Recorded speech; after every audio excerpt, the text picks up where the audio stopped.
September 1943, Fort Knox, Kentucky. The sun hangs low over the training grounds, casting long shadows across row after row of M4 Sherman tanks.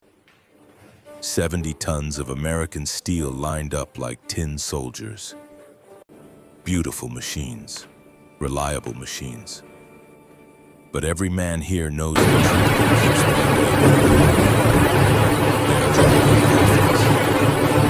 Inside training barracks. See, the air is thick with cigarette smoke and nervous energy. 30 tank crews sit in folding chairs, eyes fixed on a flickering projection screen. The film reel clicks and whirs, black and white footage from North Africa. Kasserine Pass, February. On screen, a German Tiger tank rolls into frame, massive, inevitable, a hunting cat made of steel. The American Shermans fire, once, twice, 3 times. Shells bounce off the Tiger's frontal armor like stones thrown at a fortress wall. Sparks, ricochets, nothing. The Tiger's 88mm gun swivels, fires once. The lead Sherman explodes, a direct hit.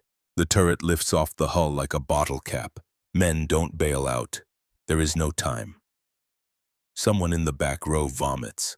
No one laughs. They have all seen this footage before. They will see it in their dreams. Lights. The projection stops. Fluorescent bulbs flicker to life. At the front of the room stands Lieutenant Thaddeus Blackwell.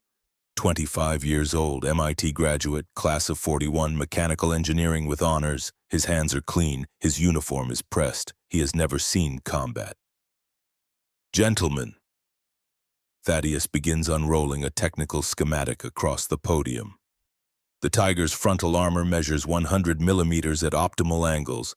Our 75mm AP rounds generate approximately 2,000 foot-pounds of kinetic energy at 500 yards. Basic physics tells us, physics don't mean shit when you're burning alive, sir. The voice comes from the third row. Sergeant Elijah Cortland, 32 years old, they call him Bull. Not because of his size, though. He is built like a Louisiana dock worker. But because once he sets his feet, nothing moves him. Bull was at Kasserine. He watched friends cook inside their tanks. He came home with medals and nightmares. Thaddeus stops mid-sentence. Sergeant Cortland, I understand your concern, but you understand. Bull stands slowly. Other men shift in their seats. Permission to speak freely, Lieutenant. Granted. You ever fire a 75 at a Tiger, sir? I have not. I have. Bull walks down the aisle, stops in front of Thaddeus. Maghreb Desert, November last year. We ambushed a Tiger at 300 yards, damn near point blank. I'm a good shot, sir, real good. I put 3 rounds into that cat's face. Perfect grouping. You know what happened? Thaddeus says nothing. They bounced, all 3, sounded like church bells. That Tiger turned its turret toward us slow as Sunday morning and blew my driver's head clean off his shoulders. You want to teach us physics, teach us how to make 75mm shells, stop acting like goddamn pebbles. The room is silent. 30 men stare at Thaddeus waiting, some with anger, most with fear, all with the same question. How do we kill a Tiger? Thaddeus looks down at his schematic. Perfectly calculated angles of impact, theoretical penetration values. He spent 4 years at MIT learning to solve problems with mathematics. War is proving to be less cooperative than equations. Sergeant Cortland is right, Thaddeus says finally. Current AP rounds are insufficient against German heavy armor. But that's about to change. He pulls a photograph from his briefcase. Classified. Top secret stamped across the top. The image shows a destroyed Tiger tank photographed somewhere in France. But something is wrong with the picture. The armor hasn't been penetrated with a clean hole. Instead, the steel appears to have collapsed inward, warped, deformed in ways that shouldn't be possible.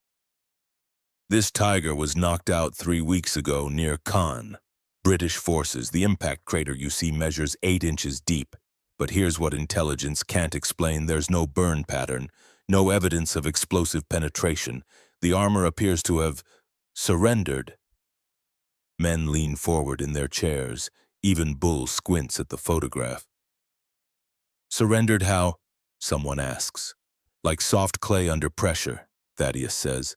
Except there was no heat, at least none that makes conventional sense. Witchcraft, Bull mutters. A few men laugh nervously, but the word hangs in the air. Witchcraft. Because when steel acts like candle wax, when physics stops making sense, men reach for older explanations. In the back row, Private Tommy Chen raises his hand. 19 years old. San Francisco Chinatown. Second generation. His family runs a laundry on Grant Avenue. Tommy volunteered the day after Pearl Harbor. Not because he wanted to fight. Because he wanted to prove he was American. Sir, if the Brits have this weapon, why are we still using regular AP? Because Private Chen, as of 3 days ago, we don't know what weapon did this. British intelligence is being unhelpful. Thaddeus taps the photograph. But someone in London knows, and High Command has decided that someone needs to share. Which brings me to our next topic. In 2 weeks, we're receiving a technical liaison from British Ordnance. We will be the first American unit to test whatever technology created this. He pauses, meeting Bull's eyes. We're going to learn how to destroy Tiger's sergeant. Bull doesn't smile. He's seen too much to trust promises, but for the first time in months, something stirs in his chest. Not hope, not quite, but something close, maybe curiosity, maybe desperation, maybe the feeling that war is about to change. October 1943, Royal Ordnance Factory, Nottingham, England. Rain hammers against the windows of Laboratory 7. Inside, one man works alone among shadows and schematic papers. Dr. Archibald Fenimore, 52 years old, Cambridge physicist, specialist in metallurgy and ballistic penetration. He has not slept in 36 hours. On the workbench before him sits prototype number 47. Another failure. The tungsten penetrator shattered on impact. The sabot casing fragmented prematurely. The armor-piercing cap crumpled like tissue paper. 47 attempts. 47 failures. Fenimore removes his glasses, presses his palms against his eyes. Behind his eyelids, he sees the same thing he sees every night. A telegram. August 14th. We regret to inform you that Flight Lieutenant Michael Fenimore was killed in action during operations over Sicily. His Hurricane was shot down while providing air cover for Allied armor. He died serving king and country. Michael, 23 years old, brilliant boy, Cambridge mathematics. Could have stayed home, could have taught, could have lived. But Michael wanted to fly. Wanted to protect the lads in the tanks below. Those lads died anyway. Tigers cut through British Crusader tanks like paper. Michael died trying to stop what no hurricane could touch, German armor. Fenimore opens his eyes, stares at the failed prototype. You will work, he whispers to the inert metal. You will work because boys are dying. You will work because my son is gone and I won't let others follow him. A knock at the laboratory door. Fenimore doesn't turn. Dr. Fenimore, a woman's voice. May I come in? The door is unlocked, Captain Ashcroft. She enters quietly, Captain Vivian Ashcroft, 29 years old, Oxford PhD in theoretical physics, recruited from the Tube Alloys program, Britain's atomic research project, too valuable to waste on bombs, they said, reassigned to Ordnance Corps as technical liaison. A civilian scientist given a wartime rank that means nothing except access. Vivian sees the failed prototype, the scattered papers. Fenimore's trembling hands. They're going to cancel the project, she says. Not a question. I know. War Department sent me to evaluate whether continued funding is justified. She moves closer, picks up the shattered tungsten core.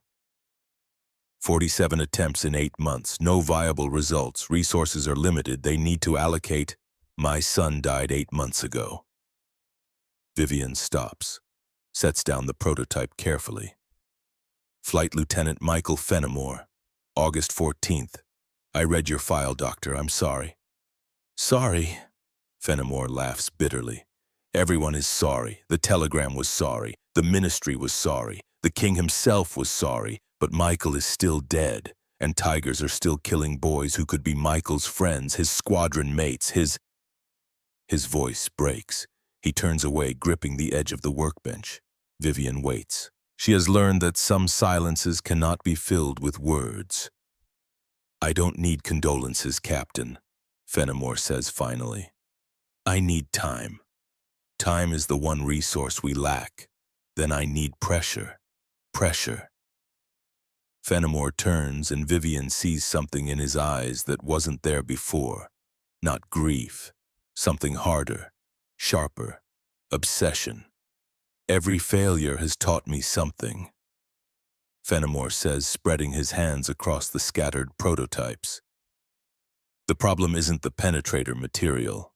Tungsten is sufficient. The problem isn't velocity. Our 17-pounder generates adequate muzzle speed. The problem is energy concentration. We're thinking about penetration all wrong. He grabs a piece of chalk, begins scrawling equations on the blackboard.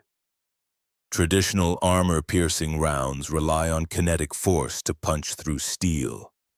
But steel is elastic up to a point. It absorbs impact, distributes force.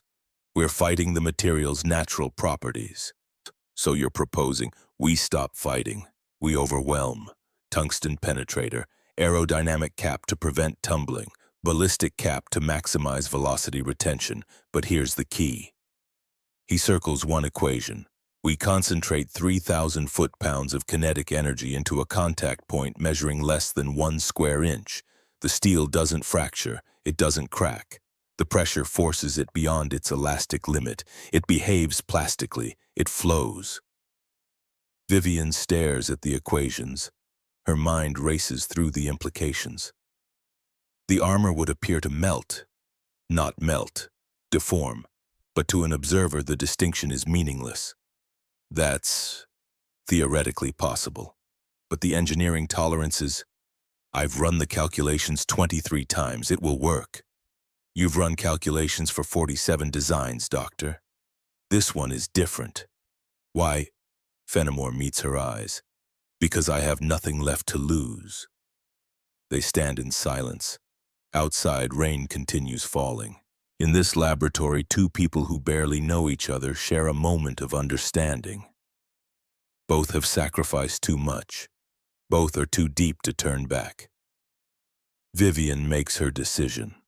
One more test, but this is prototype 48, Doctor. If it fails, it won't.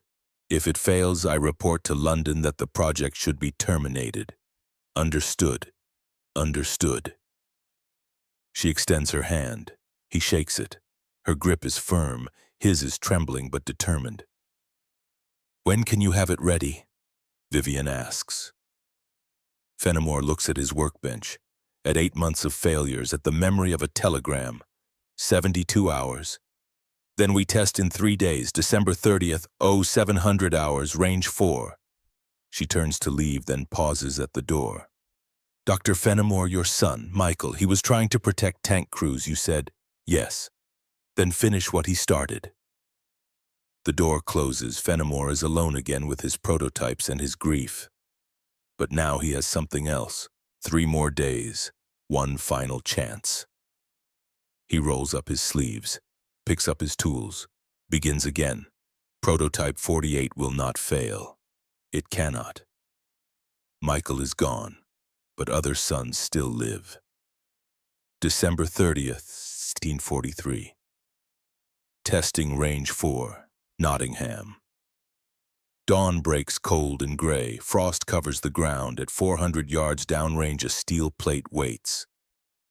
100 millimeters thick, salvaged from a destroyed Tiger tank. German steel, Krupp quality, the best armor in the world. Fenimore stands beside the 17-pounder anti-tank gun. He hasn't slept. His hands shake as he loads prototype 48 into the breech. The shell is elegant in its simplicity, tungsten penetrator, aerodynamic cap, ballistic core, 8 months of failure condensed into one perfect design. Vivian watches from the observation bunker. Beside her 3 other technical officers, skeptical men who have seen too many promising designs fail. "Final test, Dr. Fenimore," one officer says over the radio. "Make it count." Fenimore checks the gun's elevation, adjusts for windage. His son Michael was a pilot, understood angles and trajectories, would have appreciated the mathematics of what his father is attempting. "Firing," Fenimore says into his radio. He pulls the lanyard. The 17-pounder roars. The recoil slams backward. The shell screams downrange at 1,000 meters per second.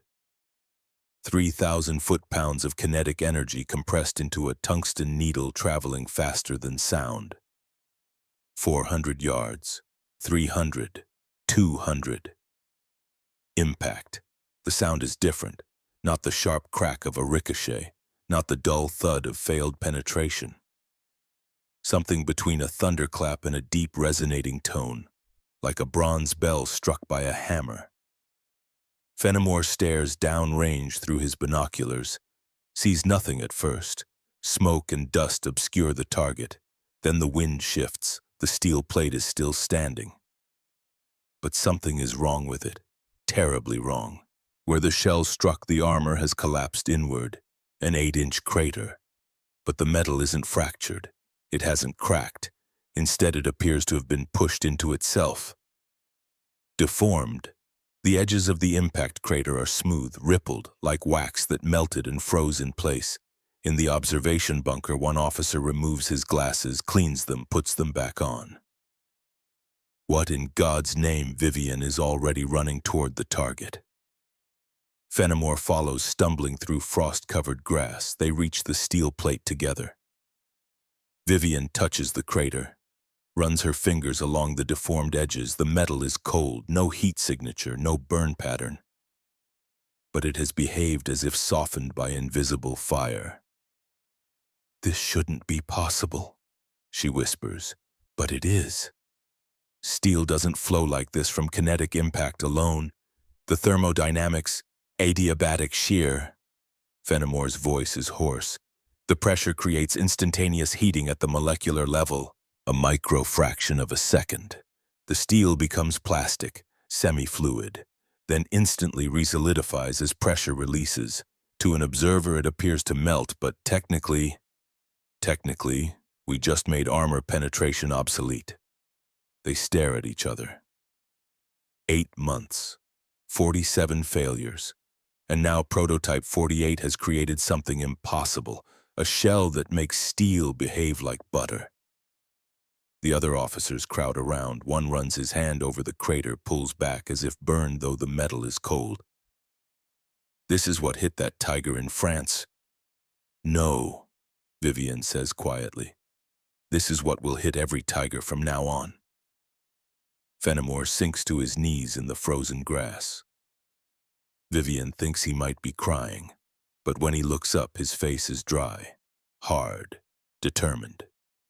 "How fast can we produce these?" he asks.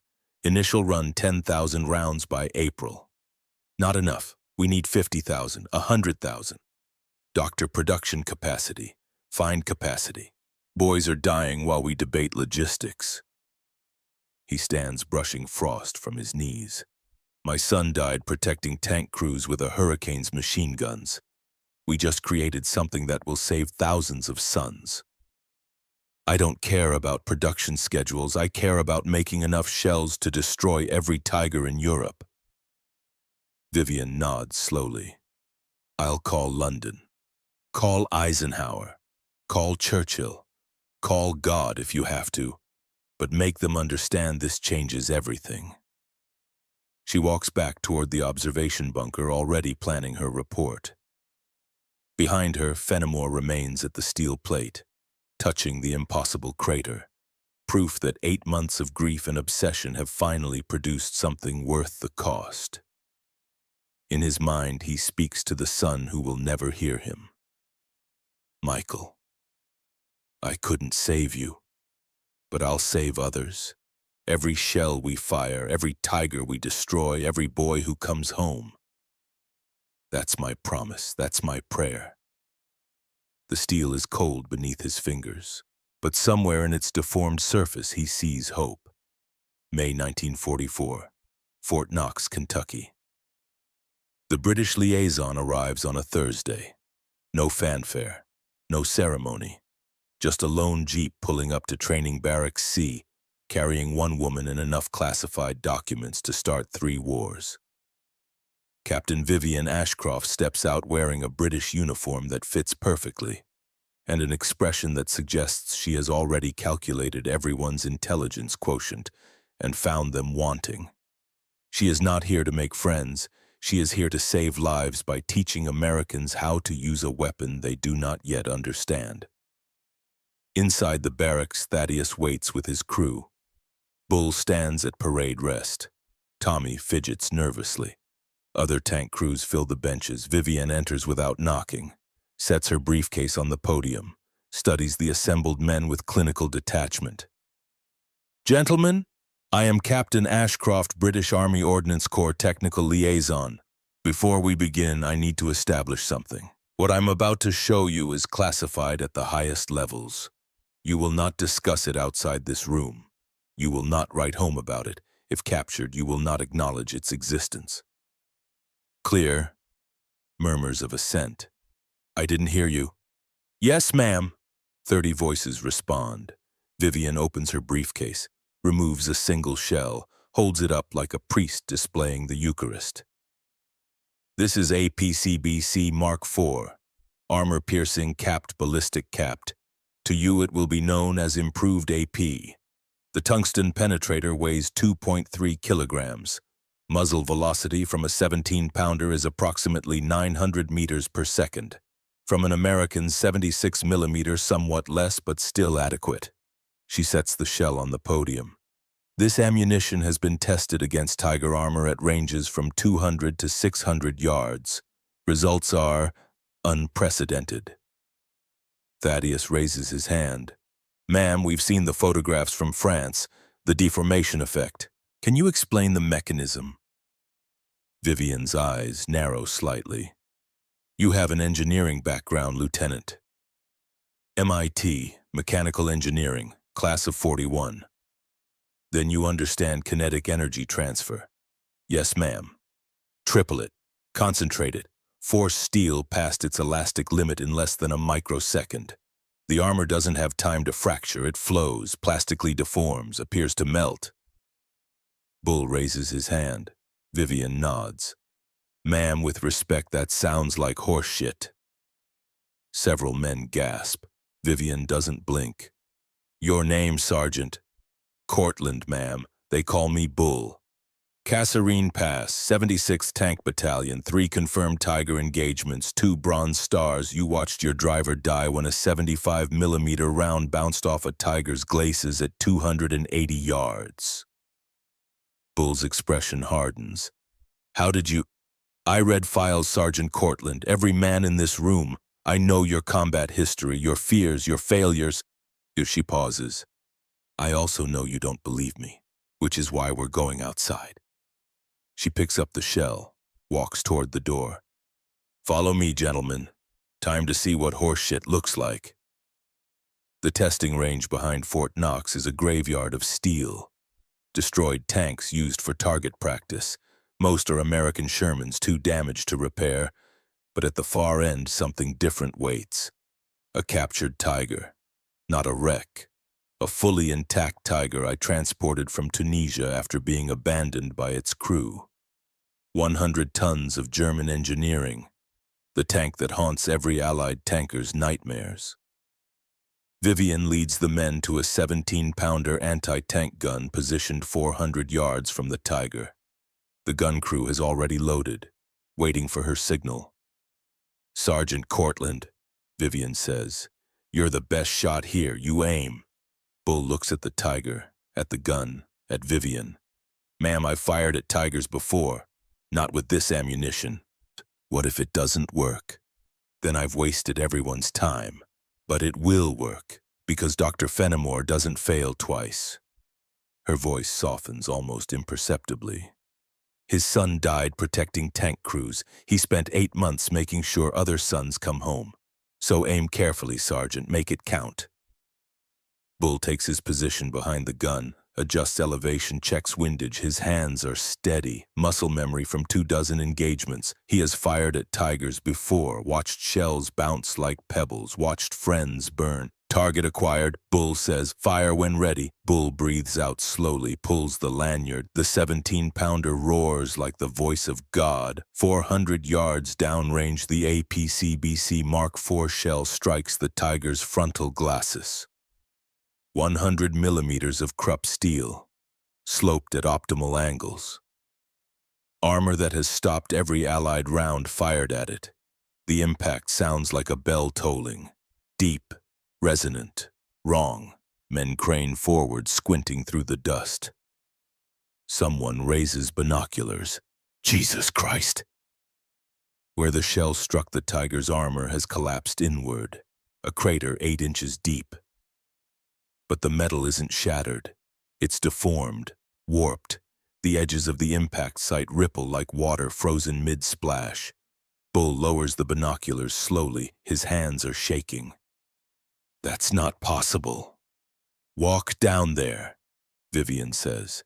Touch it. Confirm I'm not lying. Bull walks downrange like a man in a dream. Other crews follow. Thaddeus runs ahead, reaches the tiger first. He places his palm against the crater. The steel is cold, smooth, deformed beyond any metallurgical principle he learned at MIT.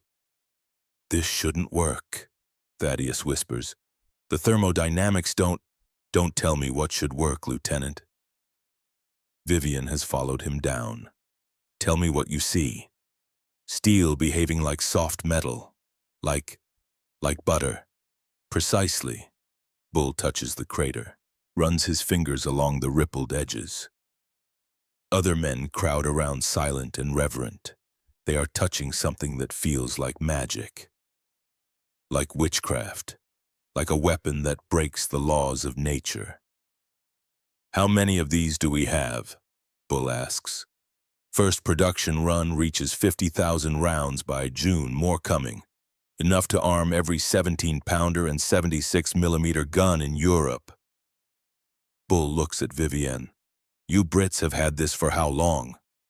Combat testing began in March. You're receiving it now because Eisenhower insisted American units train before D-Day. She pauses. You're going to Normandy, Sergeant, all of you, and you're going to meet panthers and tigers. When you do, this shell will keep you alive. Tommy Chen raises his hand. Ma'am, what do we call it? When we load these rounds, Vivian considers. Officially improved AP. Unofficially, she glances at the deformed tiger armor. I've heard soldiers call it other things. Magic rounds, devil shells. One British crew called them witch rounds. The name hangs in the air. Witch rounds, because when steel melts like wax when physics fails. When the impossible becomes real, men need words that capture the feeling. Witch rounds, Bull repeats. He looks at the tiger, at the crater that shouldn't exist, at the weapon that might finally make armor penetrable. For the first time since Kasserine, something changes in his expression. Not quite hope, not yet, but the foundation of hope. The sense that maybe, just maybe, the next time he faces a tiger, he won't die. Thaddeus stands beside him. What do you think, Bull? Bull touches the deformed steel one more time. I think war just changed. Vivian watches them. 30 American tank crews staring at impossible evidence. Boys who will soon face German armor in hedgerows and fields and burning towns. Some will die. But because of Dr. Fenimore's obsession, because of 8 months of failures and one final success, more will come home. She thinks of Michael Fenimore, 23 years old, dead in Sicily. His father's grief transformed into a weapon that will save thousands. All right, gentlemen, Vivian says. You've seen what it does. Now I teach you how to use it. She pauses, looks directly at Thaddeus. Something passes between them, a decision made. Lieutenant Blackwell, a moment, privately. The crews disperse back toward the barracks.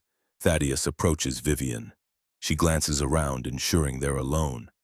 There's something about the witch rounds that isn't in the official briefing, she says quietly.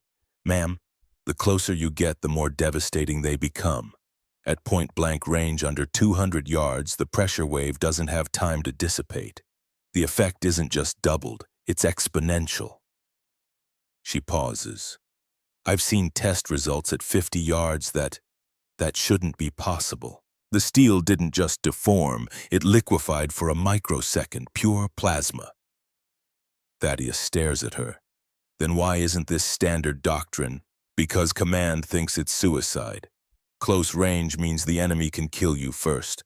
So they classified it, buried it, but you're an engineer, Lieutenant. You understand the weapon is most lethal at the range where conventional wisdom says you should never be. You're telling me to ignore doctrine. I'm telling you the truth. What you do with it is your choice. She meets his eyes.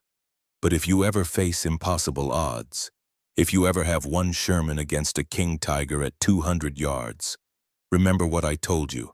Physics doesn't care about tactics, it only cares about distance. She walks away, leaving Thaddeus standing alone beside the tiger. He looks at the crater, at proof that impossible things are real, and files away Vivian's words for the day when he might need them. Somewhere in Berlin, German High Command, an intelligence officer places a decoded telegram on his superior's desk. The message is brief, fragmentary, intercepted from British communications. New ammunition, unprecedented penetration, tiger armor compromised. The superior reads it twice, picks up his telephone. Get me Guderian, now! Miles away in a factory in Essen, workers continue producing tiger tanks. Welding 100mm armor plates, believing in German steel. They do not know that faith in armor is about to die. They do not know that a weapon exists which makes their work obsolete. They do not know that British and American crews are already calling it witchcraft. But they will learn. Soon, in hedgerows and fields and burning cities, they will learn. Steel melts, armor fails, war changes, and nothing will ever be the same. June 19, 1944. D-Day +13, Normandy, France. The hedgerows of Normandy are older than nations. Ancient walls of earth and root 10 feet high, boxing the landscape into a maze of green corridors. Beautiful from above, deadly on the ground. Every field is a potential kill zone. Every turn hides death. Lieutenant Thaddeus Blackwell's Sherman rumbles through morning mist. Inside the tank, the air is thick with oil smoke and tension. Bull sits at the gunner's position, one hand resting on the traverse wheel.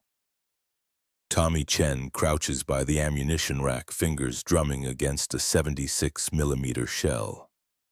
Not regular AP. The other kind, the one with a white band painted around the casing. Witch rounds.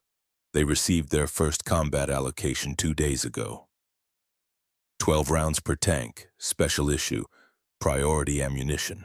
The crews handled them like religious artifacts. Tommy counted them 3 times to make sure none were missing. Command says there's a Panther operating around Lafayette Bridge, Thaddeus says over the intercom. His voice is steady, but his hands grip the commander's hatch too tightly. Knocked out 2 Shermans yesterday. 3rd escaped with engine damage. Just 1 Panther, Bull asks. Confirmed single target. Then why are we rolling with 4 tanks?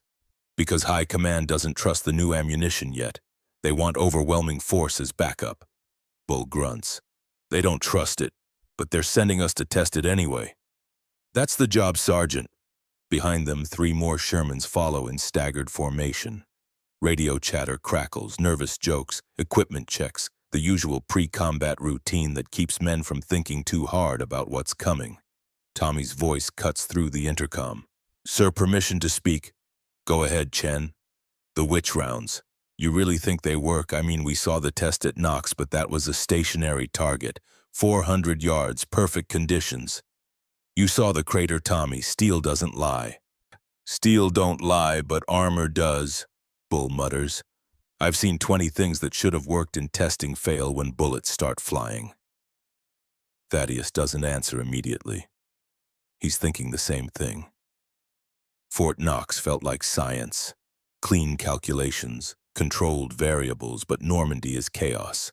Mud and smoke and fear, equations don't account for adrenaline, mathematics don't stop shaking hands. The Brits have been using witch rounds since March. Thaddeus says finally. Kill rate against Panthers is 73%, against Tigers 61%. Those numbers are real. Numbers don't mean shit when you're the other 27%, Bull says. The hedgerow opens into a narrow valley. 300 yards of open ground leading to La Fière Bridge. Good ambush terrain, natural kill zone. If Thaddeus were German, this is where he'd position his Panther. All units hold position, Thaddeus radios. Chen load witch round. Tommy pulls one of the white banded shells from the rack. The round is heavier than standard AP. Denser.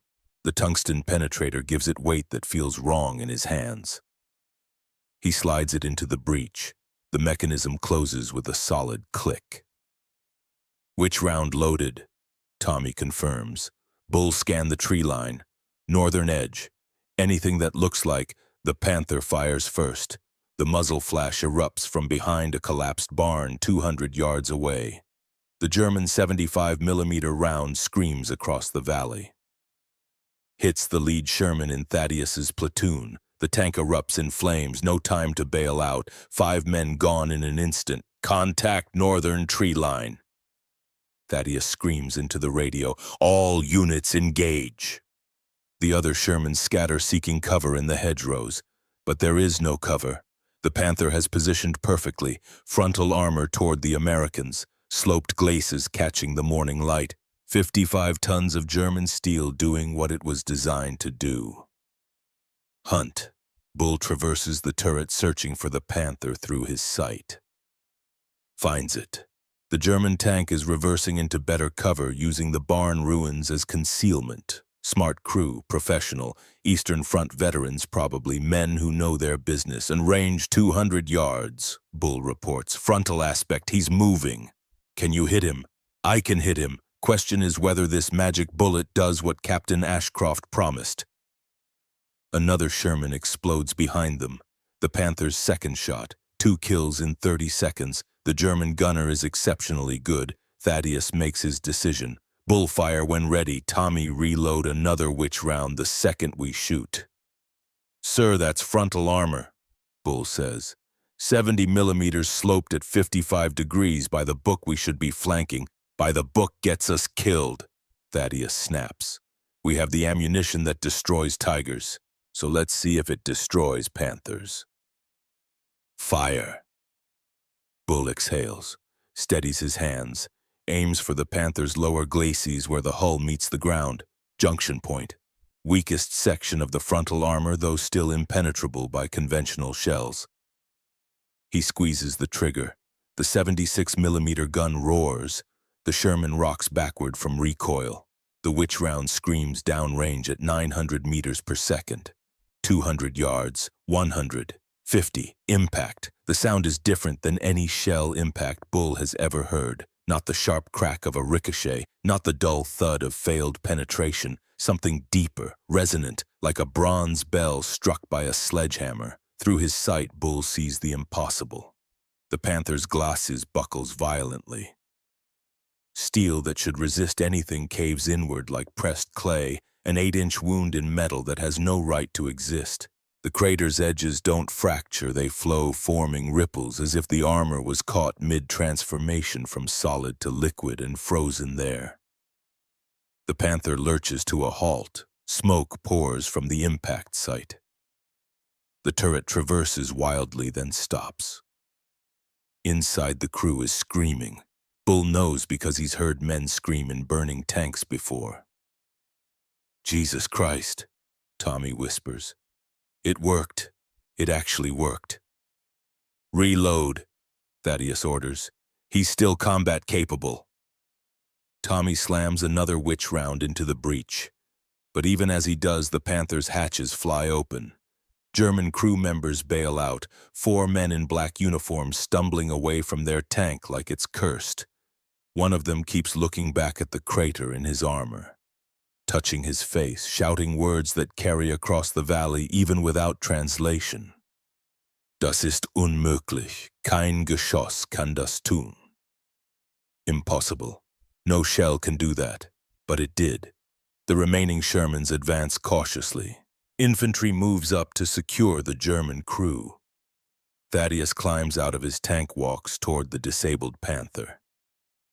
Bull follows. Tommy stays by the Sherman, hands shaking from adrenaline.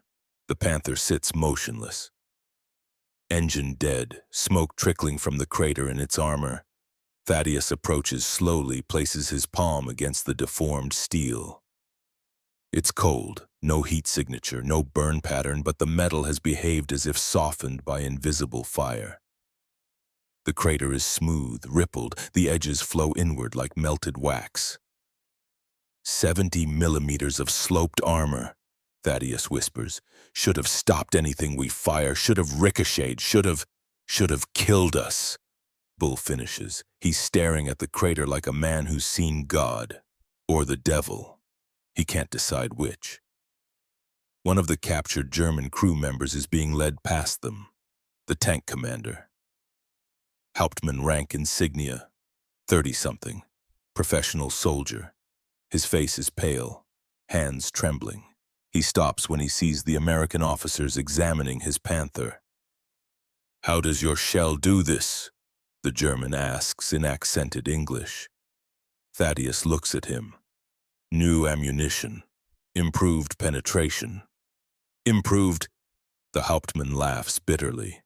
Your shell makes steel behave like warm putty, like butter under heat. But there is no heat, no fire, just impact, and then... He gestures helplessly at the crater. Then this. Unmöglich. Impossible. What's your name? Thaddeus asks. Hauptmann Wolfram Steiner, 2nd Panzer Division, Eastern Front, Kursk, Kharkov. I have seen many things in this war. T-34s, Stalin tanks, American Shermans, but never... He trails off, still staring at his Panther. Never have I seen armor fail like this. Bull studies Steiner's face, sees something he recognizes. Fear, not of death, but of the unknown, of weapons that break the rules, of warfare that no longer makes sense. You're going to tell your command about this, Bull says. Not a question. They already know. Every tank commander on the Western Front has been briefed. Allies have new ammunition, causes abnormal armor failure. We were ordered to avoid frontal engagements when possible. Steiner's eyes meet Bull's. But we did not believe it could be this effective. Now I know, and now I will never trust frontal armor again. An MP leads Steiner away. Thaddeus and Bull stand alone beside the Panther. Around them, infantry secures the area. Combat engineers examine the disabled tank. Someone is taking photographs of the crater. Lieutenant Blackwell, a voice calls out. A Signal Corps photographer jogs over, camera in hand. Sir, I need documentation for after-action report. Can you stand by the impact site? Thaddeus positions himself beside the crater. The photographer snaps several shots. Thaddeus barely notices. He's thinking about what just happened, about a weapon that worked exactly as promised, about German armor that melted like butter, about war changing before his eyes. Sir, Tommy has approached quietly. The other crews are asking questions about the witch rounds, whether we have more, whether they work every time. Tell them we have 10 rounds left, and yes, they work. Steel doesn't lie. But even as he says it, Thaddeus is remembering Steiner's face, the German officer's confusion and fear. Word will spread, not just among Americans, but among Germans. Every crew that encounters witch rounds will report back. Intelligence will flow to Berlin. Wehrmacht commanders will learn that their greatest advantage, armor superiority, has been neutralized. The psychological impact might be greater than the tactical one. Bull climbs onto the Panther's hull, examines the crater from multiple angles. "Tad, you need to see this." Thaddeus joins him. Bull points to the crater's interior. "Look at the metal flow pattern, the way it rippled inward.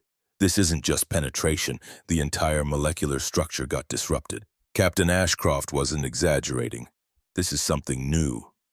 Something they'll call witchcraft. Can you blame them? Bull touches the deformed edge. "If I hadn't seen it myself, I wouldn't believe it either." A lieutenant from another tank approaches. Blackwell Command wants a full debrief on the new ammunition. Effectiveness, reliability.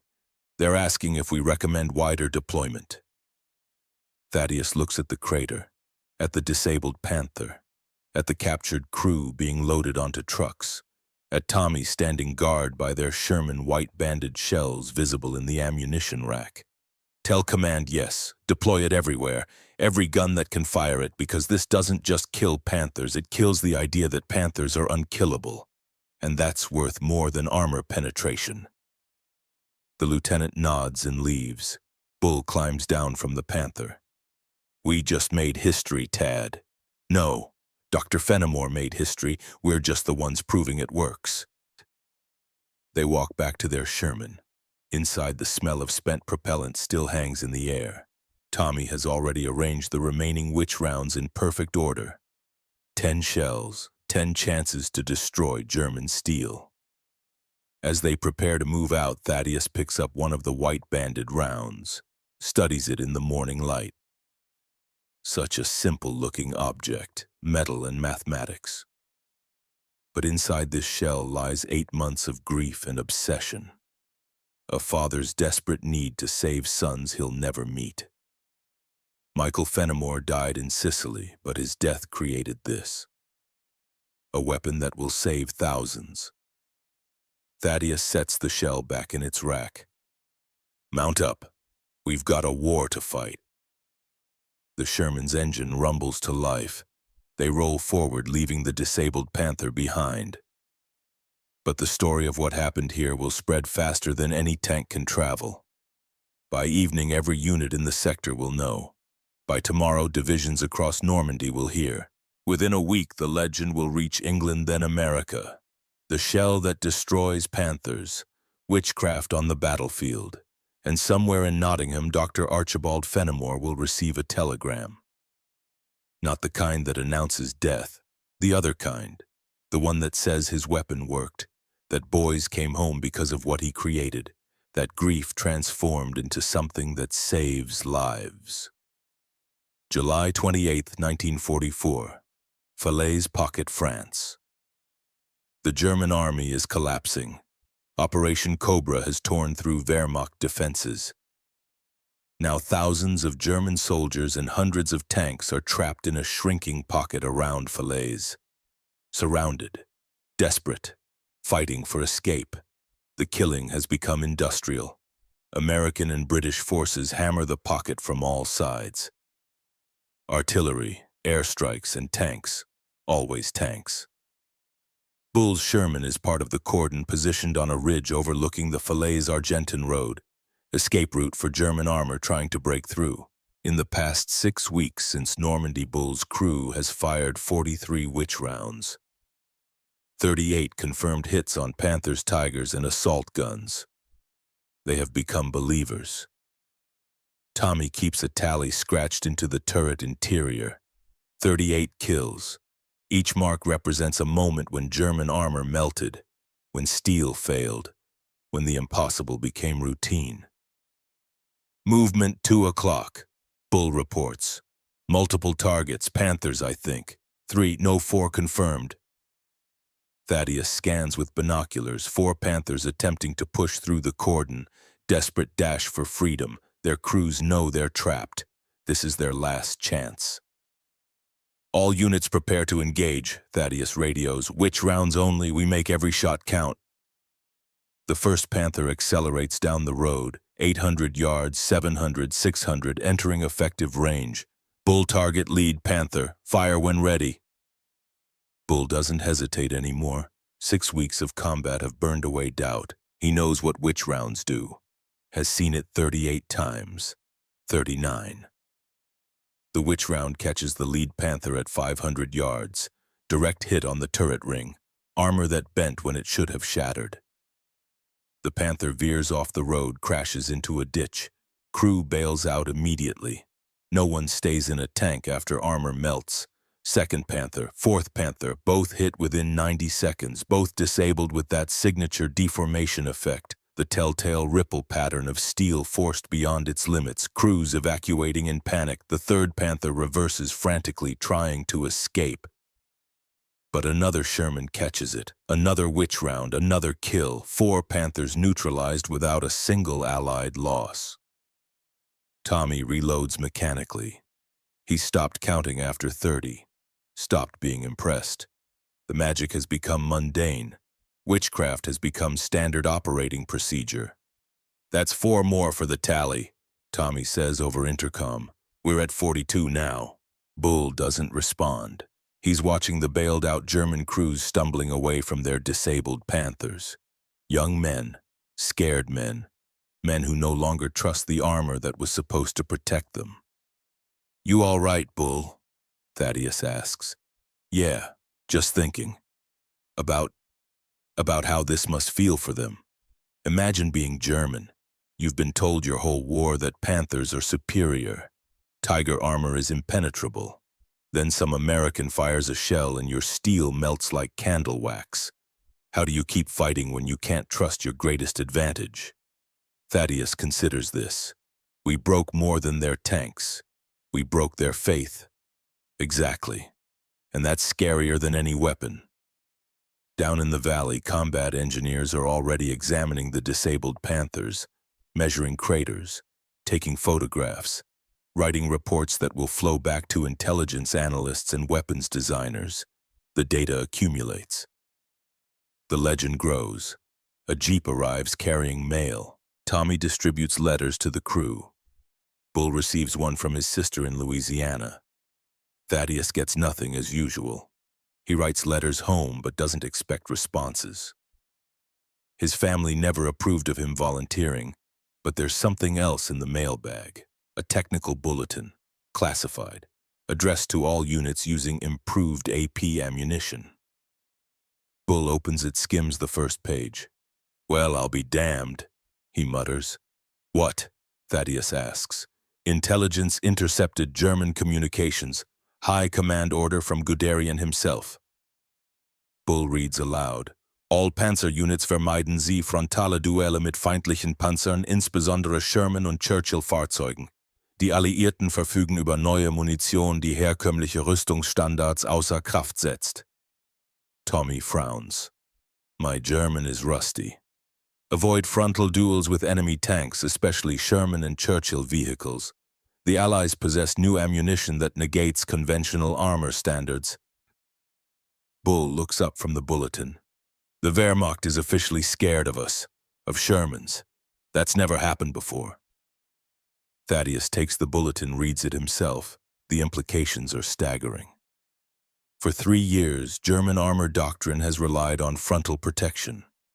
Panthers and Tigers were designed to absorb punishment from the front while dealing death with their guns. But now High Command is ordering tank crews to avoid exactly that scenario. The tactical advantage has shifted. More importantly, the psychological advantage has reversed completely. "We need to get this information to division," Thaddeus says. "If Germans are actively avoiding frontal engagements, we can exploit that, force them into positions where they can't use terrain for side shots." But even as he plans tactics, Thaddeus is thinking about the broader implications. Wars are won with steel and strategy, but also with morale. German tank crews who no longer trust their armor will hesitate, make mistakes, break under pressure. That evening, as the sun sets over Falaise Pocket, Thaddeus writes in his journal, a habit he picked up at MIT. Documentation of observations, Scientific method applied to war. July 28, 1944. 42 confirmed kills with witch rounds. 0 failures. Wehrmacht has issued orders to avoid frontal engagement with Allied armor. The psychological impact of the new ammunition appears to exceed its tactical effectiveness. German crews are abandoning tanks after single hits even when damage is repairable. Fear has become a weapon more powerful than tungsten. He pauses, pen hovering over paper. Thinks about Dr. Fenimore, the British scientist who lost his son and channeled grief into creation. Wonders if Fenimore knows what his work has accomplished. Not just destroying tanks, destroying the enemy's will to fight. Thousands of miles away in Nottingham, Archibald Fenimore sits in his laboratory. Empty now. The prototypes are gone. Production has moved to larger facilities. His work is complete. On his desk sits a letter from Vivian Ashcroft, still serving as liaison with American forces. She writes about combat effectiveness, kill ratios, tactical assessments. But she also writes about something else. The Americans call it witch rounds now. Every crew, every unit, they treat the ammunition like religious artifacts. I've seen sergeants make the sign of the cross before loading them. Others have scratched protective symbols onto the casings. It's irrational, of course.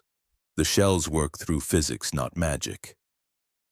But try telling that to men who've watched steel melt like butter. Your son would be proud, Archibald. Michael died protecting tank crews. Your work continues his mission. Every Panther destroyed is another crew that comes home. Every Tiger disabled is 5 men who survived the war. You saved them, Archibald. You and Michael together. One gave his life, the other gave 8 months of his soul. And now boys are coming home because of both sacrifices. Fenimore reads the letter 3 times, then carefully folds it, places it in a wooden box where he keeps Michael's final effects. Service medals, flight logs, photographs of a young man who loved mathematics and flying in equal measure. "We did it, Michael," Fenimore whispers to the empty laboratory. "Your sacrifice wasn't for nothing. The lads you died protecting, their brothers are surviving. Because of you, because of us." Outside, rain falls on England, the same rain that fell the night Michael died, the same rain that will fall long after this war ends. But tonight the rain feels different, cleaner, like absolution. Grief doesn't disappear, but it can transform, become something useful, something that saves instead of destroys. Fenimore turns off the laboratory lights, walks home through the rain, and for the first time since August 1943, he sleeps without nightmares. September 15, 1944. German border near Aachen. The war has followed the Germans home. American forces are pushing into the Reich itself. Every kilometer is contested, every village is a fortress, and German armor, desperate now, fights with the ferocity of cornered animals. Hauptmann Wolfram Steiner has returned to duty. The burns on his left side have healed, leaving scars that pull his skin tight when he moves. But the psychological scars run deeper. He can still hear that sound, that bronze bell tone when the American shell hit his Panther at Quarantaine. Can still see the armor collapsing inward like clay. He has been given a new command. Tiger II, King Tiger. The largest, heaviest, most powerful tank Germany has ever produced, 185 millimeters of frontal armor. Virtually immune to anything the Allies can fire. Virtually. Steiner sits in his new tank parked in a defensive position overlooking the approaches to Aachen. His crew is young, too young, boys who should be in school, not war. His gunner Gefreiter Lucas Hartmann is 22. Bavarian farm boy, good shot, terrified eyes. "Herr Hauptmann," Lucas asks quietly, "is it true what they say about American shells that melt armor?" Steiner considers lying. protecting the boy's confidence, but lies get men killed. Yes, I have seen it personally. But our armor here. Lucas touches the Tiger II's glacis plate. 185 millimeters. Nothing can penetrate this, yes. That is what they told me about my Panther in Normandy. 70 millimeters sloped, impenetrable by American guns. Steiner's hand unconsciously touches his scarred face. Then an American shell hit us and the armor moved, like it was alive, like it was soft. I do not know if King Tiger armor will stop their new ammunition, and that uncertainty will kill us faster than any shell. Lucas falls silent. Around them other Tiger IIs wait in ambush positions. Germany's last hope, the ultimate expression of armored warfare. But every crew has heard the rumors. Whispers from the Western Front. Tanks disabled by single hits. Armor that melts. American witchcraft. Intelligence has briefed them. The new Allied ammunition uses tungsten penetrators and extreme velocity to cause abnormal deformation. Metallurgists claim Tiger II armor should resist, but should is a word that provides no comfort when shells are flying. A week passes. Reconnaissance reports American armor approaching. Shermans, tank destroyers, the usual Allied forces, but now every Sherman is a potential threat. Because every Sherman might carry those white-banded shells. Steiner receives his orders.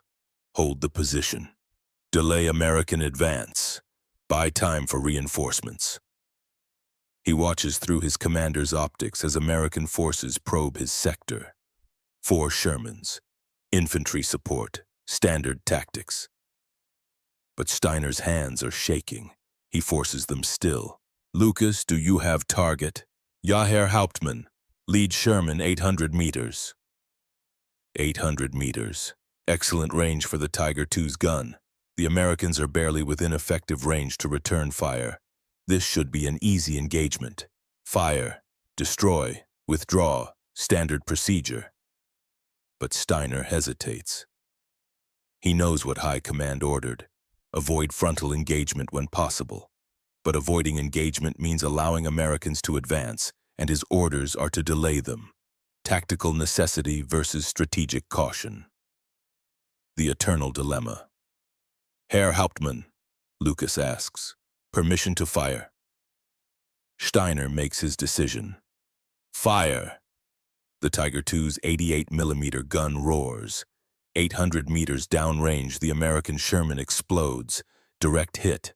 The tank never had a chance. The other 3 Shermans scatter seeking cover, but one turns its turret toward Steiner's position. And even from 800 meters, Steiner can see something that makes his blood freeze. The Sherman's gun barrel has a white band painted near the muzzle. Witch rounds. Reverse, Steiner screams. Back into cover now. But the Tiger II is slow. 70 tons of steel doesn't accelerate quickly. The Sherman fires before they can move. Steiner watches the American shell arc across the distance, knows with perfect certainty that it will hit. Has time to think about his wife in Munich, about the son he's never met, about the letter he should have written yesterday but didn't because he thought there would be time. There is never time. The shell strikes the Tiger II's frontal glacis. 185 millimeters of the finest German armor. Steel that should stow anything. Should. The impact sounds like the end of the world, and then impossibly the armor begins to move. Deform. A crater appears where solid steel existed, 8 inches deep, rippling edges. The metal flows inward like candle wax. Steiner's mind fractures. This is impossible. The Tiger II's armor is twice as thick as his Panther was. Nothing should penetrate, nothing should cause this deformation. But it does. Abandon tank, Steiner orders. Everyone out now. They bail out through the hatches. Lucas first, then the loader, then the driver. Steiner exits last, looking back at his Tiger II, the greatest tank Germany has produced. Disabled by a single American shell, they run for secondary positions. Behind them, the Tiger II sits motionless, smoke trickling from the crater. a monument to the failure of German armor superiority. American infantry secures the area hours later. Steiner and his crew are captured without resistance. As they're led toward POW collection points, Steiner sees American tank crews examining his Tiger II, taking photographs, measuring the crater, laughing. One American sergeant notices Steiner watching, walks over. "That your king, Tiger Fritz." Steiner recognizes him, the same sergeant from Carentan, the one who fired the shell that destroyed his Panther. "You," Steiner says. "Sergeant Cortland." Bull nods slowly. "You remember me. I remember your shell, how it made steel behave like clay." Steiner gestures at the Tiger II. "Now you have done it again, to armor twice as thick. I need to understand. The science, the principle. How do you make steel surrender some science, physics, engineering? But to you it might as well be magic because you can't stop it." "Nothing can stop it. Not armor, not tactics, not prayers." Bull touches his chest. "Only way to stop it is to end the war." Steiner looks at his Tiger II, at the other German prisoners, at the American forces advancing deeper into Germany. He understands finally that the war is lost. Not because Germany lacks courage or steel, but because the enemy has created a weapon that makes courage and steel obsolete. "Your witchcraft," Steiner says quietly. "It has defeated more than tanks. It has defeated our faith." Bull considers this. "Good, maybe now fewer boys die believing steel will save them." They stand in silence. Two soldiers on opposite sides. Both have seen too much. Both understand that war has changed in ways their commanders never anticipated. An MP leads Steiner away. Bull returns to his Sherman where Thaddeus and Tommy wait. "Was that the same German officer from Normandy?" Thaddeus asks. "Yeah. Poor bastard traded his Panther for a King Tiger. Thought heavier armor would save him." Bull climbs onto the tank. "He was wrong." Tommy is painting another kill mark inside the turret. 47 now. Each mark represents a moment when German armor failed, when faith in steel was shattered. "How many more, you think?" Tommy asks. "Until the war ends, hundreds, maybe thousands." Bull settles into his gunner's position. "Every German crew that encounters witch rounds will tell others. Every kill we make is also psychological warfare. We're not just destroying tanks. We're destroying the idea that German armor is superior." Thaddeus nods slowly. He's thinking about the intelligence bulletin from last week. About Wehrmacht orders to avoid frontal engagement. About an enemy who no longer trusts their greatest weapon. The war will continue. Battles will be fought. Men will die. But the outcome is no longer in doubt.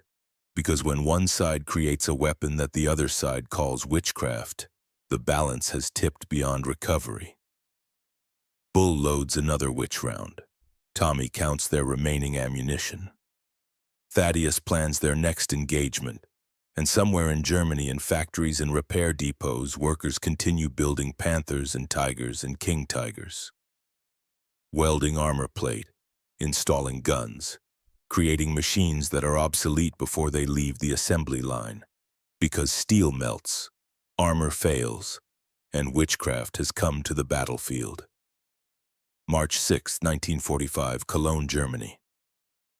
The city is a corpse, 90% destroyed by Allied bombing. Entire neighborhoods reduced to rubble and ash. Streets choked with debris from buildings that no longer exist. The only structure still standing against the gray sky is the cathedral. Cologne Dom, twin spires reaching toward heaven from a landscape of hell. Gothic architecture 700 years old, survived plague and revolution and 2 world wars. The bombers spared it either by divine intervention or navigational mercy. Now it rises from the ruins like a tombstone marking the death of a city. Captain Thaddeus Blackwell's platoon rolls through the outskirts at dawn. 4 Shermans. Experienced crews. 9 months of combat since Normandy. They have seen hedgerows and forests and burning towns. They have fired witch rounds until the white bands became familiar as their own names. Thaddeus has stopped counting kills after 100. The number loses meaning. What matters is that men come home, that crews survive, that the weapon Dr. Fenimore created keeps working. Command says there's a panther near the cathedral. Bull reports over the intercom. His voice has changed since Normandy. Harder, flatter. Combat does that, burns away everything except the essential. Intelligence suggests it's protecting the Hohenzollern Bridge, last crossing point over the Rhine.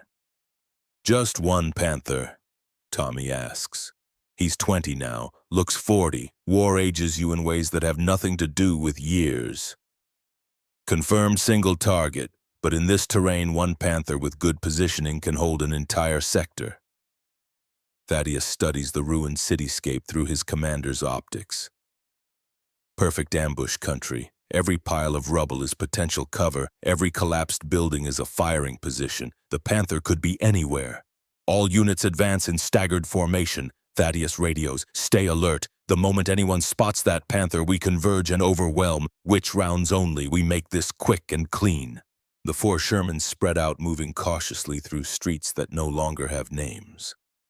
Buildings that used to be apartment blocks, stores, churches, all reduced to anonymous ruins. Somewhere in this graveyard of civilization, a German tank is waiting. They find it near the cathedral.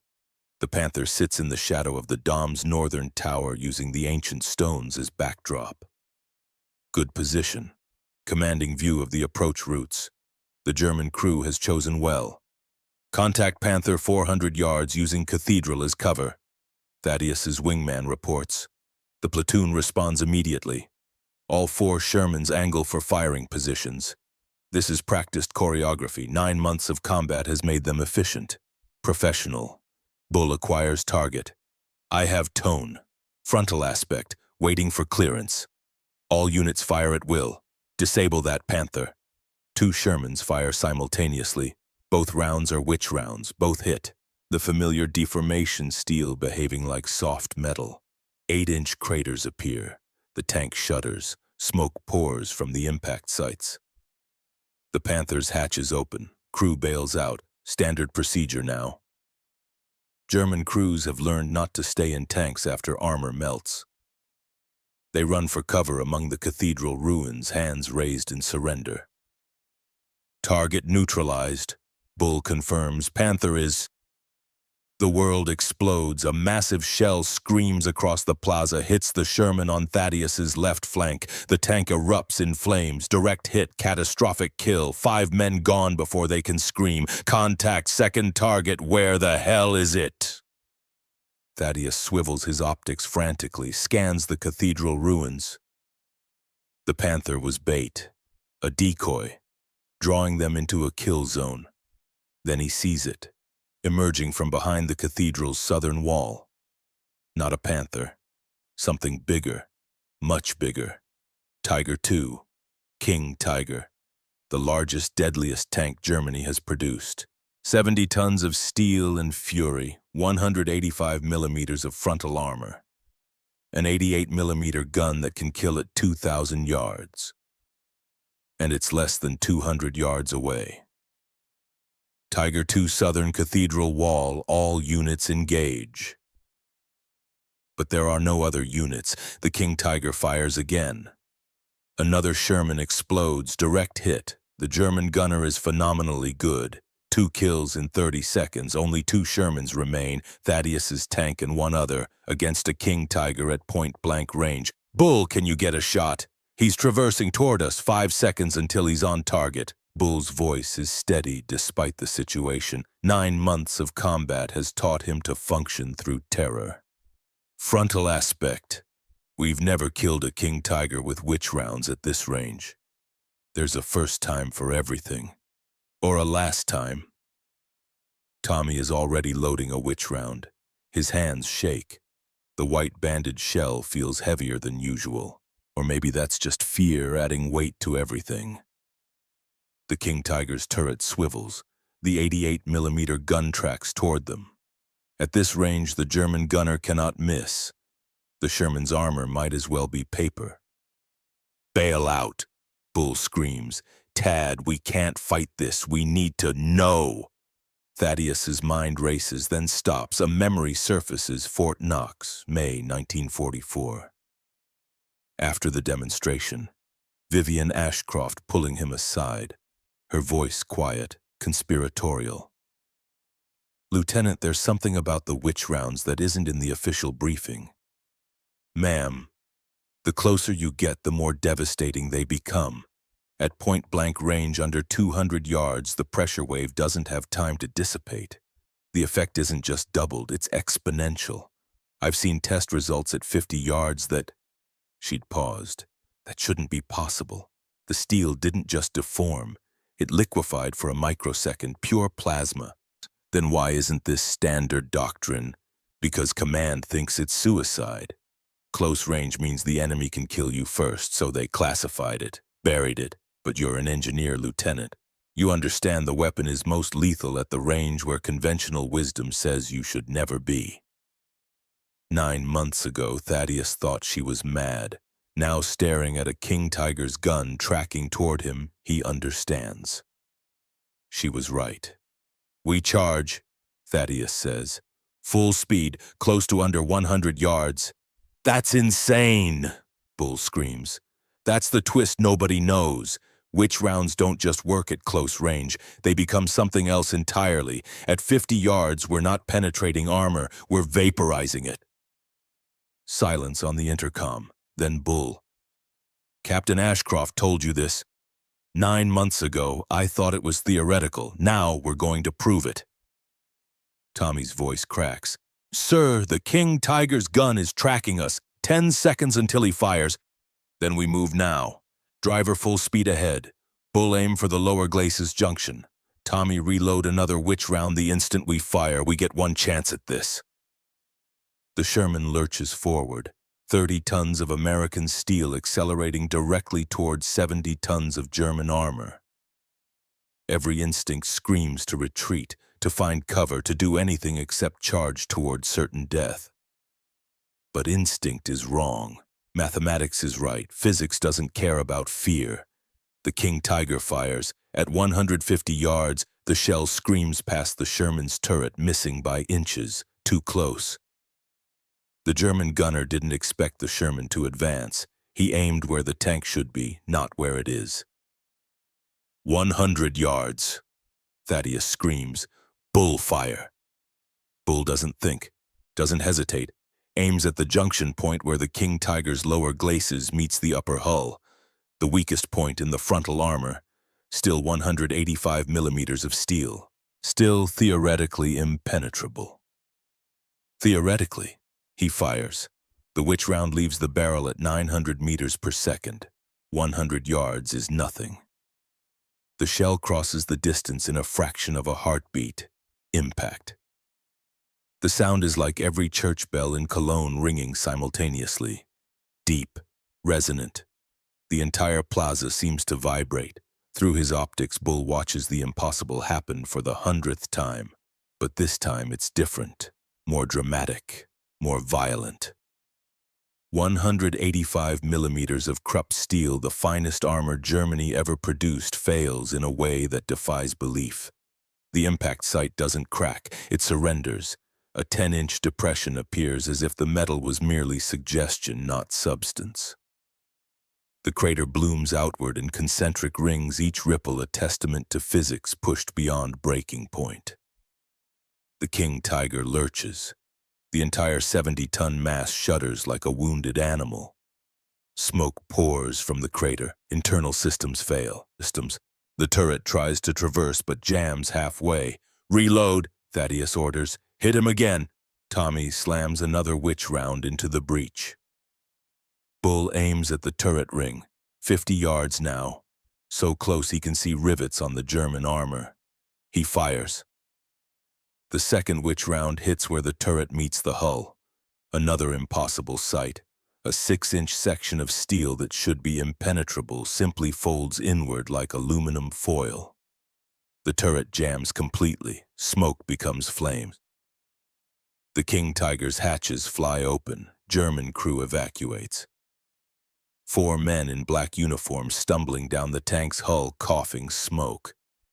Thaddeus's Sherman stops 20 yards from the disabled King Tiger.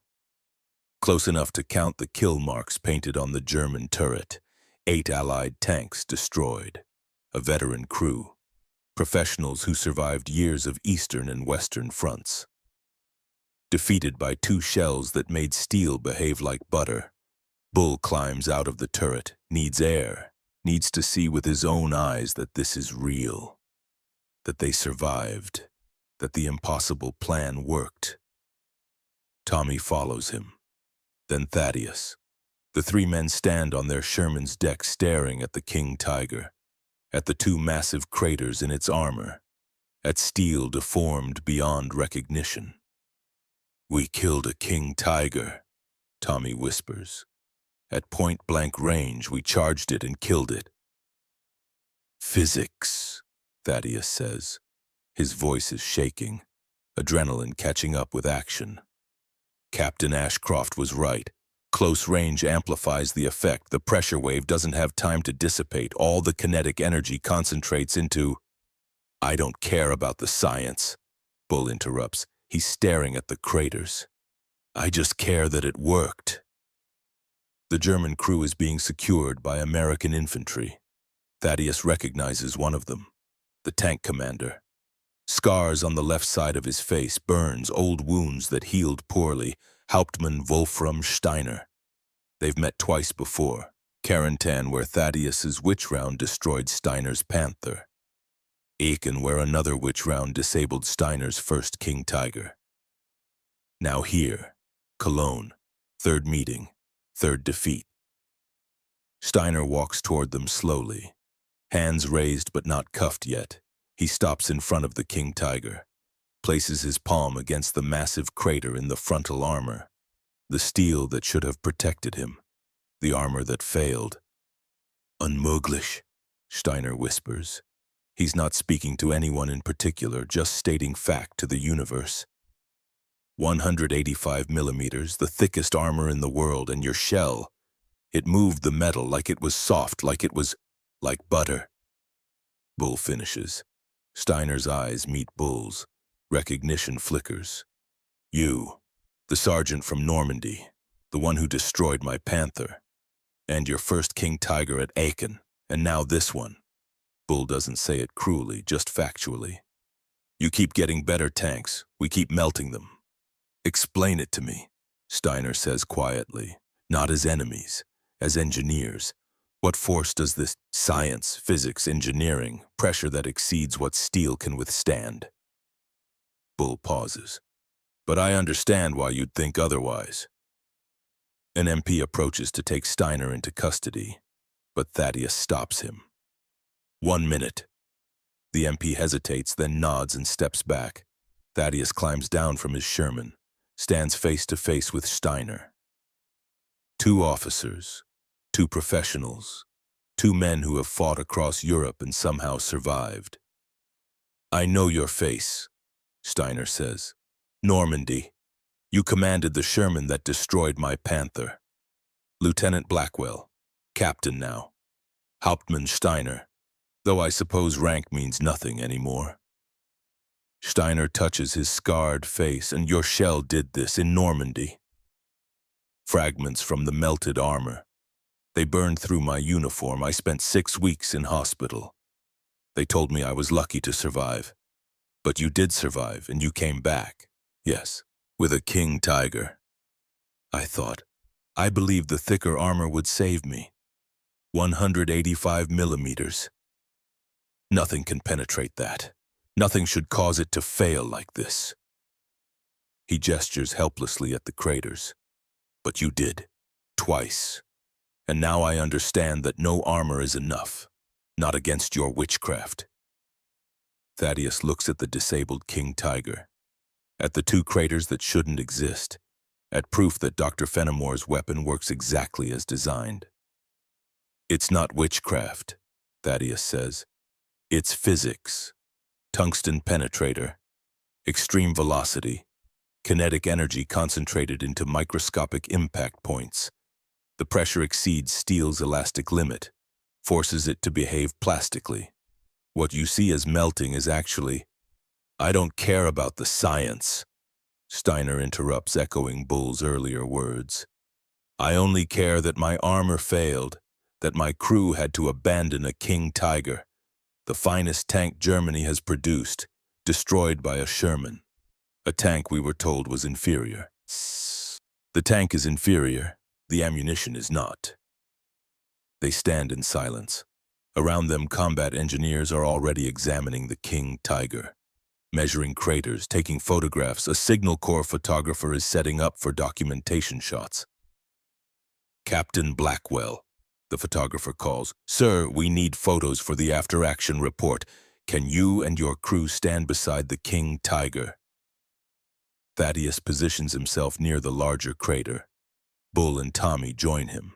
The photographer snaps several shots. Thaddeus barely notices.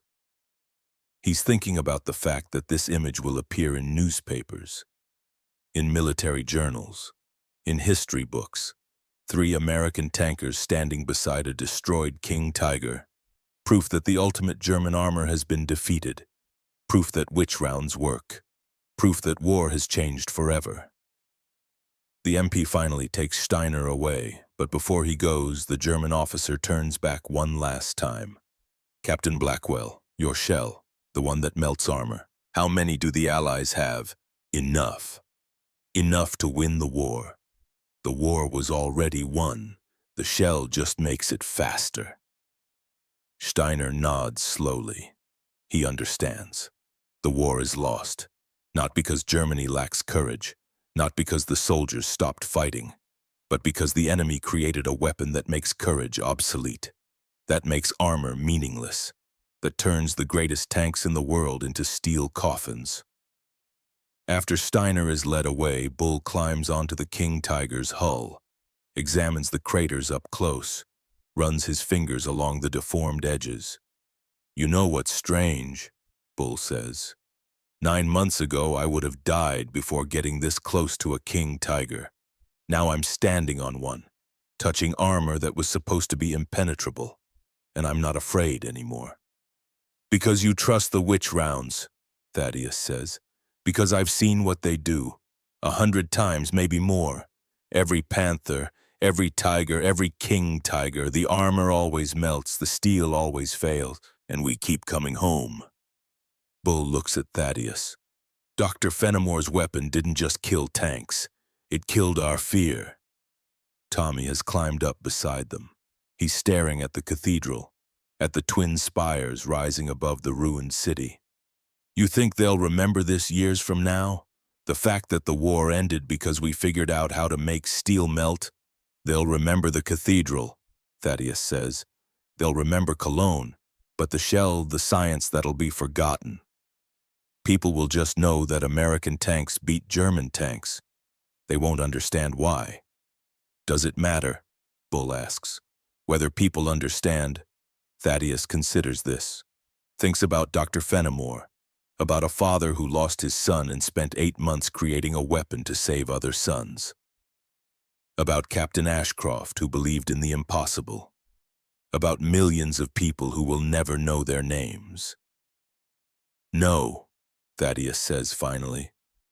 It doesn't matter whether people understand. It only matters that it worked. They climb down from the King Tiger, return to their Sherman. The engine is still running. The gun is still loaded, 10 more witch rounds in the ammunition rack.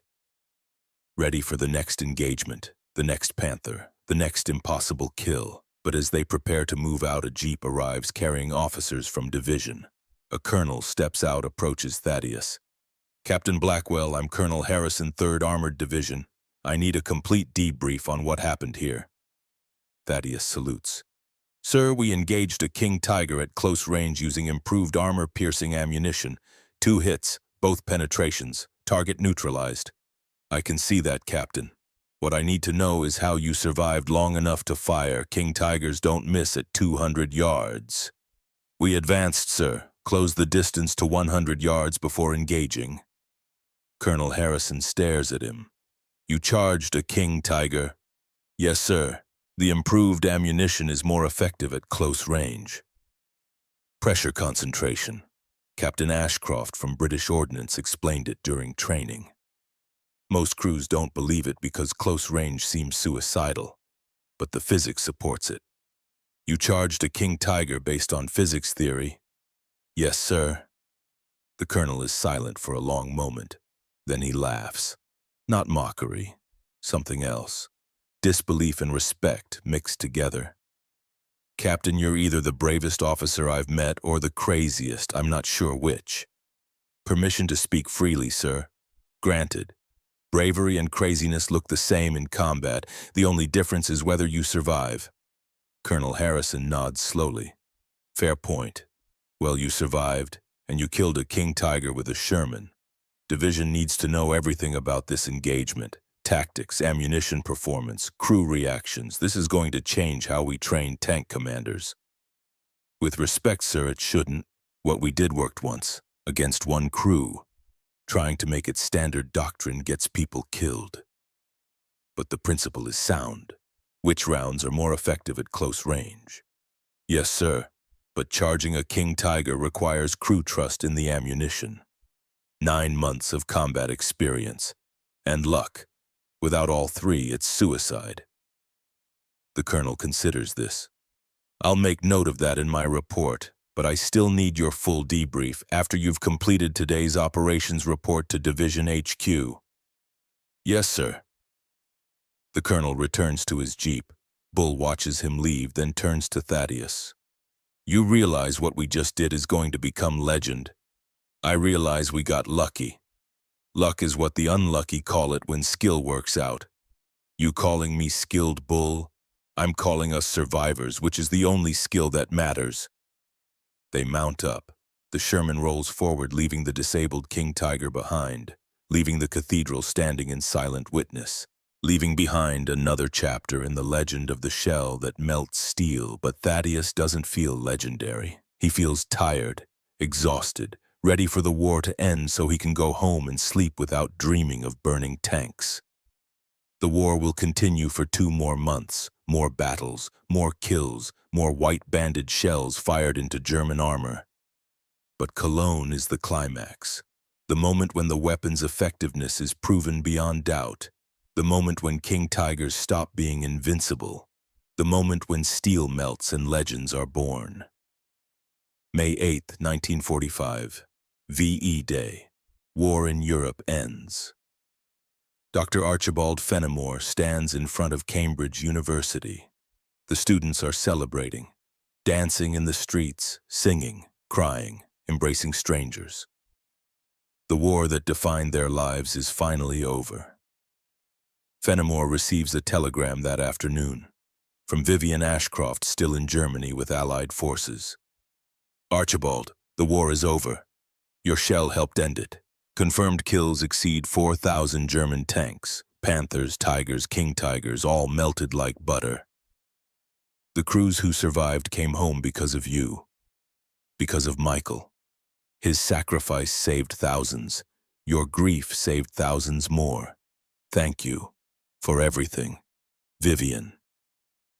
Fenimore reads the telegram 3 times, folds it carefully, adds it to the wooden box where he keeps Michael's effects. 4,000 tanks, 20,000 German crew members who abandoned vehicles rather than trust armor that melts. Countless Allied soldiers who survived engagements they should have lost. The mathematics of survival, the physics of grief transformed into salvation. That evening, Fenimore visits Michael's grave. Cambridge Cemetery. A simple headstone. Flight Lieutenant Michael Fenimore, beloved son, died in service August 14, 1943. Fenimore kneels on the grass, speaks quietly to the son who cannot hear. They're coming home, Michael, the lads you died protecting, their brothers, their friends. They're coming home because of what we created. Your sacrifice wasn't meaningless, it saved thousands. The sun sets over Cambridge. Students continue celebrating. The world moves forward. But here in this quiet cemetery, a father says goodbye to grief.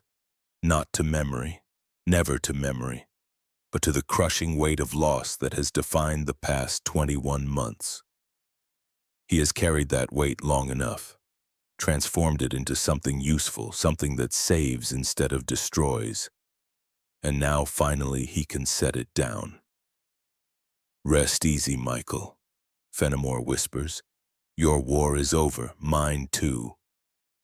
He stands, walks back through the celebrating city. Tomorrow he will return to his laboratory, to research and teaching, to a life that has meaning beyond grief. But tonight he allows himself to feel something he hasn't felt since August 1943. Peace. 1975. Cambridge University 30 years later. Professor Archibald Fenimore, 82 years old, stands before a classroom of engineering students. His hair is white, his hands shake slightly, but his mind remains sharp, precise, uncompromising. Today we discuss ethics in weapons development, Fenimore says, the moral implications of creating technology designed to kill. A student raises her hand, young woman, brilliant, reminds him of Vivian Ashcroft all those years ago. Professor Fenimore, is it true you developed ammunition during World War II? Yes, APCBC Mark IV. The Americans called them witch rounds. Do you regret it, creating something that killed thousands? The classroom falls silent, waiting for his answer.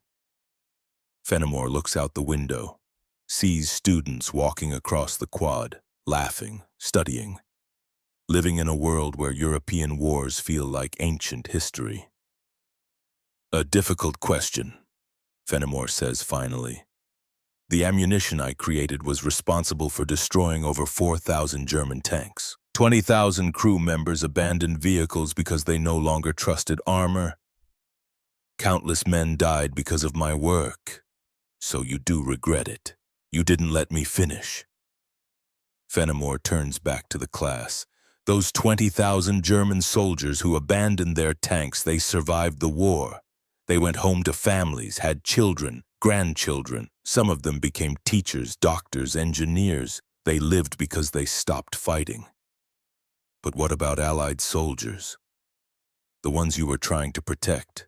Approximately 15,000 Allied tank crew members survived engagements they statistically should have lost because of the ammunition I developed. My son was a pilot.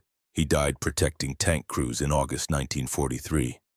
I spent the next 8 months ensuring other sons came home to their fathers. The classroom is silent.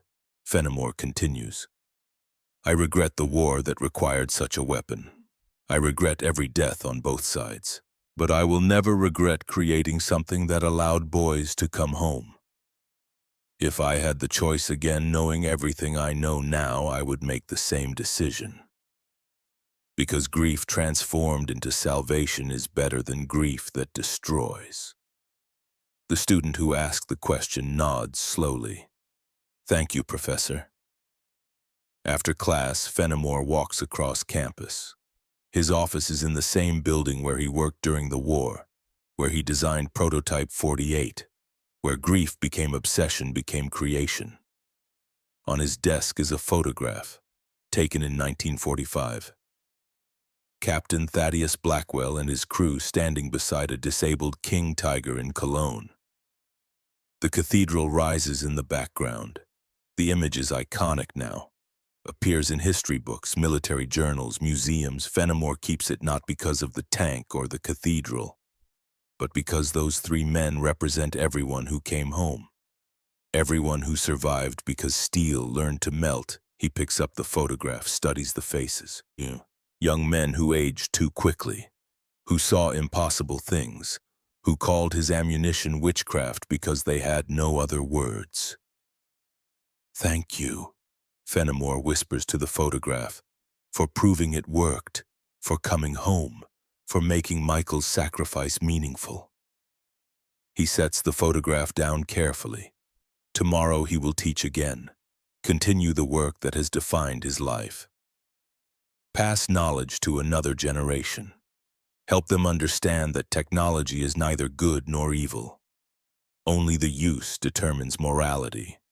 But tonight he allows himself to remember the war, the grief, the 8 months of obsession that changed warfare forever, the shell that melted steel, the weapon they called witchcraft, the thing that saved thousands by destroying the faith in armor that killed millions. Outside Cambridge continues. Students study. Professors teach. Life moves forward. The war is ancient history now, a story told in textbooks, a legend about tanks and shells and impossible things. But for those who lived it, who survived it, who created the weapons that changed it, the war never becomes history.